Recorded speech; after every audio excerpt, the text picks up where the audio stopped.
सबसे पहले देखते हैं प्रयोग व संरचना के आधार पर क्रिया के कितने भेद होते हैं।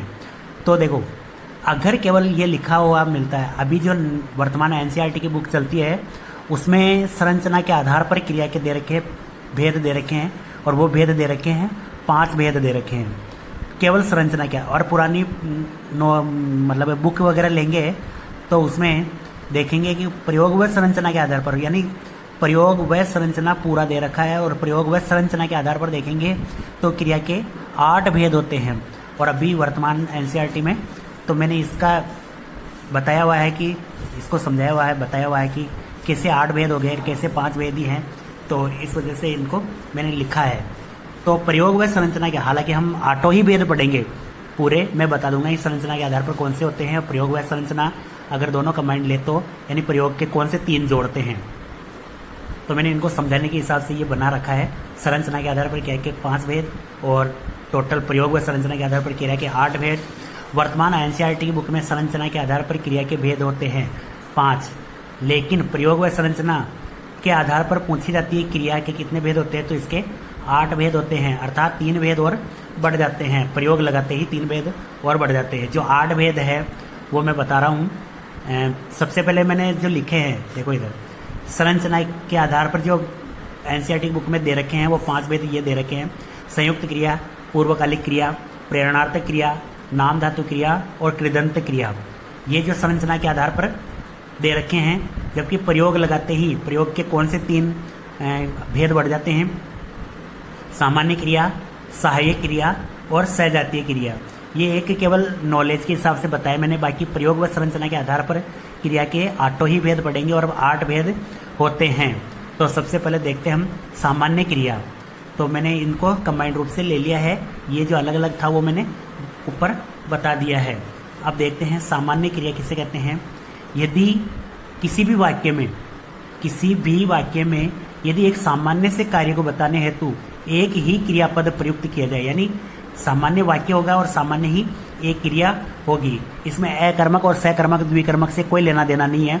जो भी क्रिया होगी, अगर प्रयोग व संरचना के आधार पर पूछा जाएगा कोई वाक्य होगा तो उसमें सामान्य क्रिया है कि प्रेरणार्थक है, पूर्वकालिक है, नाम धातु है, वो सभी हम जब समझ जाएंगे उसमें आसानी से हम मतलब छांट लेंगे कि इसमें कौन सी क्रिया है। अगर प्रयोग व संरचना के आधार पर पूछी जाती है तो वो भी, और ये बहुत ही ईजी क्रियाएं हैं, कोई टेंशन नहीं है, बिल्कुल ईजी से समझना है इसको। सामान्य क्रिया, यदि एक सामान्य से कार्य को बताने हेतु एक ही क्रियापद प्रयुक्त किया जाए उसे सामान्य क्रिया, या वहाँ सामान्य क्रिया होती है, वहाँ उसे सामान्य क्रिया कहते हैं। तो यदि एक सामान्य से कार्य को बताने हेतु एक ही क्रियापद प्रयुक्त किया जाए, यानी एक ही क्रियापद, एक कार्य होगा और उसके लिए एक ही क्रियापद प्रयुक्त होता है। जैसे मोहन पुस्तक पढ़ता है, सामान्य से वाक्य है, सामान्य से क्रिया है, यानी मोहन पुस्तक पढ़ता है, सामान्य से एक ही क्रिया दे रखी है। अब दूसरा जो भेद पढ़ते हैं वो है संयुक्त क्रिया। यदि किसी वाक्य में एक कार्य को बताने हेतु, यानी कार्य तो एक ही हुआ है लेकिन उसको बताने के लिए 2 क्रियाएं प्रयोग में ले ली जाती है, यानी संयुक्त का मतलब होता है जुड़ी हुई, यानी संयुक्त रूप से, यानी सारी क्रियाएं 2 या 2 से अधिक क्रियाएं जो जुड़ी हुई होती है वो संयुक्त रूप से होती है, संयुक्त कहलाती है। लेकिन यहाँ पर 2 क्रियाएं होंगी। तो यदि किसी वाक्य में एक कार्य को बताने हेतु, कार्य तो एक ही हुआ है लेकिन उसको बताने के लिए क्रिया कितनी आ गई, क्रियापद संयुक्त रूप से प्रयुक्त होते हैं, वहाँ संयुक्त क्रिया होगी, यानी क्रियापद उसके साथ 2 होंगे या 2 से अधिक हो सकते हैं, लेकिन विशेषकर 2 ही मिलते हैं। तो अधिक क्रियापद जो संयुक्त रूप से दर्शाते हैं वहाँ पर संयुक्त क्रिया होगी।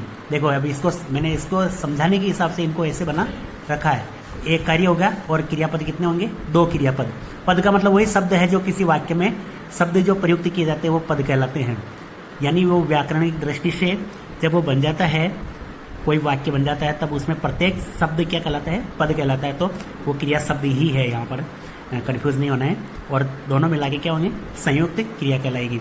देखो आपने पाठ पढ़ लिया, यानी पाठ पढ़ना एक ही क्रिया है, लेकिन यहाँ पर क्रियाएं मतलब एक ही कार्य है लेकिन क्रियाएं यहाँ पर 2 प्रयोग कर ली गई है। यानी पाठ पढ़ना है सिर्फ, लेकिन पढ़ और लिया, पढ़ना और लेना 2 अलग अलग क्रियाएं हैं, इसलिए इसमें संयुक्त क्रिया प्रयोग में ली गई है, यानी संयुक्त क्रिया में इसका उदाहरण माना जाता है, या संयुक्त क्रिया में इसको जानते हैं कि मतलब वाक्य तो एक ही है, काम तो एक ही है, लेकिन पढ़ना और लेना अलग अलग देखें तो अलग अलग 2 क्रियाएं होती है, इस वजह से इसको संयुक्त क्रिया कहते हैं। धन्यवाद। आज इतना ही, आगे बाकी पढ़ेंगे नेक्स्ट क्लास में।